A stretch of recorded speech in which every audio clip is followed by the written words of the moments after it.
Jakitatuz ikasegarian, lanian hasi nintzan fere jaskarian.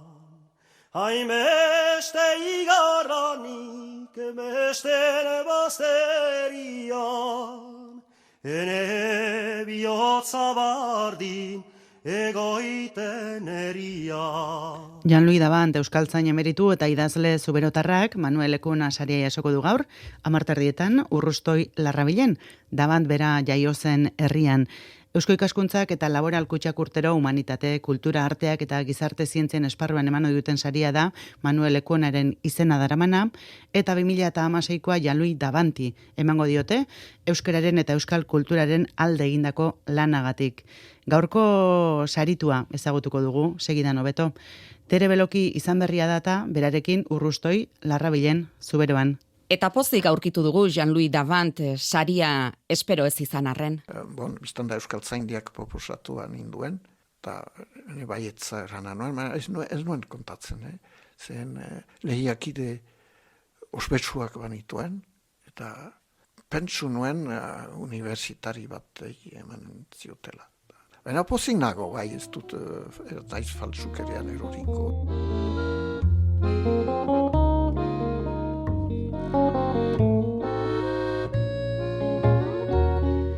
Laurogeita bat urte ditu euskaltzain emeritu eta idazle zuberotarrak. Jaio zen toki berean bizi da Urrustoi Larrabilen, belaunaldi laborari giroan. Lehenik laborari semea eta laborari anaia eta laborari aita ere bai. Eta laborariei irakastea izan da bere lanbidea. Bere formazioa berriz? Lehen maila herriko eskolan, Urrustoin, hori eskola publikoa zen, geoztik desagertu dena.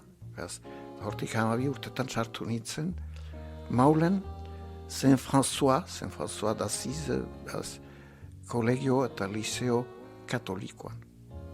Eta hor, batxilera bi partetan egiten zen orduan, lehen partea hor pasa nuen, eta gero filosofia daitzen zena, ustaritzen egin nuen. Eta nekazari seme batzuek, universitatera iristeko xantza eta zoria izan ginuen. Eta hain zuzen ere agronomia ingeniaritza ikasteko utzi zuen Euskal Herria. Angers hiria, hua Bretañan onduan da. Eta jesuiten ikastegi batean egin nuen. Eta orduan ikusten zen, laborantzak iraultza bat egin behar zuela. Eta ideia horrekin joan nintzen. Hemengo laborantza berritzen lagundu behar zela. Eta hor lagun handana bat sartu ginen eskola ez berdinetan ideia horrekin. Eta formatu ondoren laborantza eskola sortu zuten Azparnen. Antxe egin du ia 35 urteko ibilbide profesionala, erretreta hartu bitartean irakasle. Gehienik agronomiaz, baina beste gai batzuetan ere ordu batzuk bete ditut. Historia eta geografian, kimikan, pixka bat, eta biologian. 81 hasieran sartu nintzen hor irakasle, eta 85 uztailean utzi nuen. Urte horietan guztietan, besteak beste Manuel Lekuna saria merezi izateko sortu, bultzatu eta gauzatu dituen ekimen eta lan guztiak lan orduz kanpo egin izan ditu. Jean-Louis Davant politikariak, euskaltzainak, pastoralegileak, idazleak, senarrak eta 2 alabaren aitak.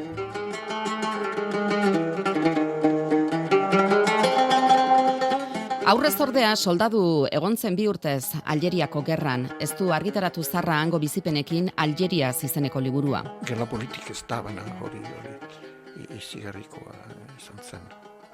Bai, Aljeriarek frantsesak nola tratatzen zituzten. Baita Frantziako armadak nola tratatzen zituen. Torturaz eta ziarritxusia izan da. Eta haiek bortitzak ziremana etxean zeuden. Guk argi eta garbi ikusten genuen, ez ginela gure etxean, haien etxean ginela. Eta ideologiaren aldetik ni oso gaizki nintzen hor. Eta zama hori beti gogoan eduki dut liburu hori atera arte. Hor askatu nahi. Handik bueltan, 1960an, enbatako sortzaileetako bat ere izan zen.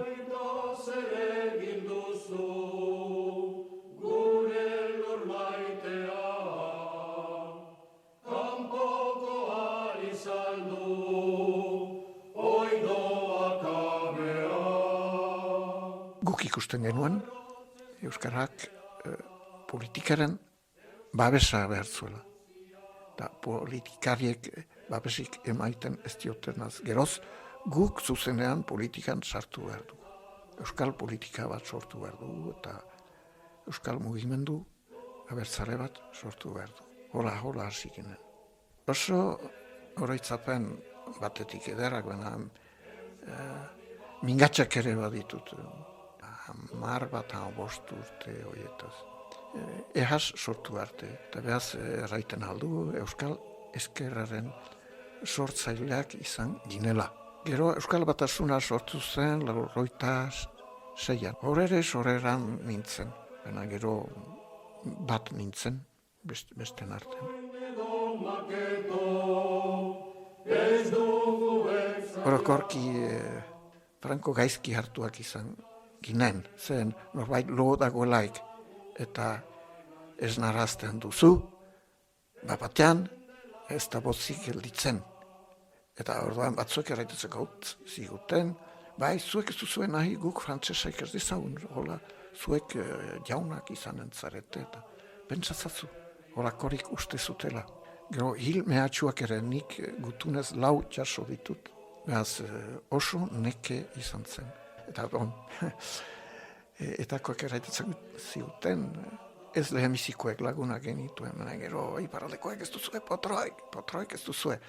Zaude, gu borrokan ari ginen, ez etxai baten aurka, gure herritaren aurka borrokan ari ginen. Eta hori oso gauza gogorra da.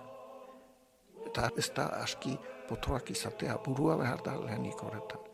Elkar ez ulertzea handia bazen, Euskal Herriko bi zatien artean, naiz adiskidantza handiak ere baginituen, eta iparaldeari begirune handia ere bat zegoen.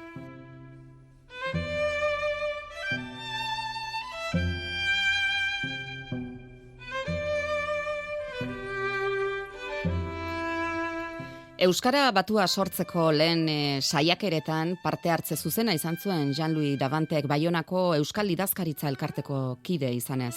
Etakoak baziren Etxiardegi Bea, Bilbao bat, Gernikakoa, 3. mementuan etzait gogoratzen. PNV-etik Montzon eta Zolaun. Gainera 2 apaiz, Roger Iriart eta Andia Zabal. Eta ni enbatakoa, grafia batua hor sortu zen. Konsonanten ondotiko atxe guziak kentzea proposatu genuen, eta alderantziz hitzen hasieran ziren atxeak, behaz, hegoalden ere sartzea. Lehendabizi Arantzazko biltzara izan zen, 78an, eta biltzar horretan, behaz, Baionako biltzarraren proposamenak onartu ziren, Mitxelenari esker. Mitxelena PNV-ekoa zen, eta jakintsu bezala izen handia zuen, fama handia. Eta hori irentzaziz zuen, behaz, bere alderdian ere. Eta Euskaltzaindiko zaharrak aurka zeuden, Lekona Bera, Barandiara, Erkiaga, 24 13 ginen batuaren aldekoak, 65ean izendatu zuten Jean-Louis Davant euskaltzain urgazle eta 75ean oso. Zenbat ordu eta kilometro eskaini ote dizkio Euskararen Akademiari? Kilometro asko bai, eta lana bereziki hiztegi batuko lan taldean egin dut. Eta pastoralgintza izan da Jean-Louis Davanten beste lan hildoa, beti ere Junes Casenaberen bidetik. Lehenik errespetatu ditut, behaz, Junesenganik ikasi 3 gauzak. Behaz, historiaren errespetua, Euskararen goratasuna, eta zogitzaren ere zoroztasuna. Eta enebidia, nahiko libreki eri naiz. Baina, eroi bat behar dut maita dezakebana.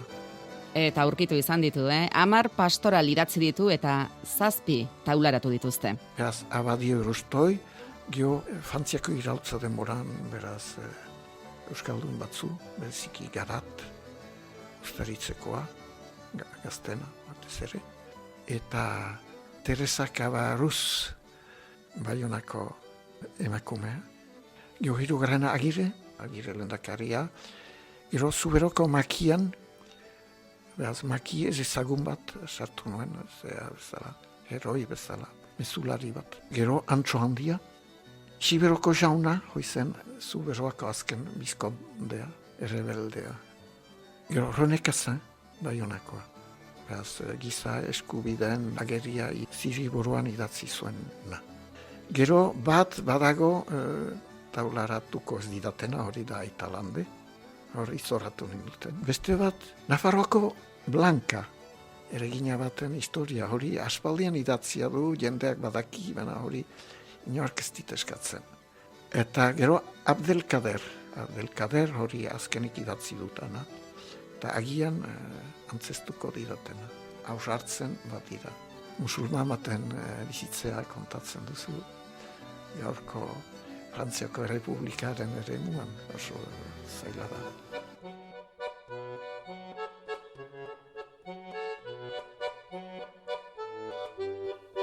Larogeiko hamarkadan politika mundu alboan uztearekin batera murgildu zen Jean-Louis Davant literaturgintzan, poesia idatzi, zeleberri bat eta bereziki saiakerak. Beti sinatu izan du bestalde aldizkari jakinetan. Batan, eta gero hemen parrokien hilabetekari bat badago, ene artikulua euskarazko bakarra da, herrian artetarik ene txanda badut, eta laborari astekari bat badago. Eta hor ere hilean behin idazten dut. Hori usaiakoak ditut horiek. Orduan lan asko egin dut. Gero ze balio duten hori gero ikusiko da oroitzapenik gelditzen balin bada. Honengatik guztiagatik jasoko du gaur Jean-Louis Davantek Eusko Ikaskuntza eta Laboralkutsaren Manuel Lekuona saria. Aurrez jaso izan ditu beste batzuk. Bai, ez nituen gogoan eta sarri txikiagoak ziren, eta emazteak iragan egunean erna. Bena, oroitzaite, 10 garrana duzula, 10 garrana harritu naiz, eta gero kontatzen hasi naiz. Hau naski handiena da, bai. Opari bat bezala hartzen dut.